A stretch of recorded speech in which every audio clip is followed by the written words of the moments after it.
Kilala tayong mga Pilipino sa pagiging hospitable natin. And I think ngayon yung mga panahon na mas kailangan natin i-extend yung tulong natin sa mga, lalo na sa mga areas na sobrang affected.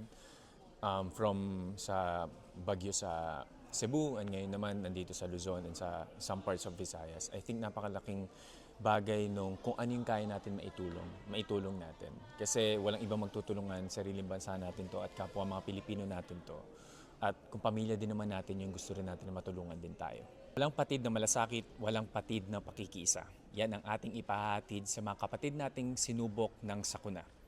Sandigan natin ang bawat isa, buhayin natin ang pag-asa. Kapit bisig sa pagtulong.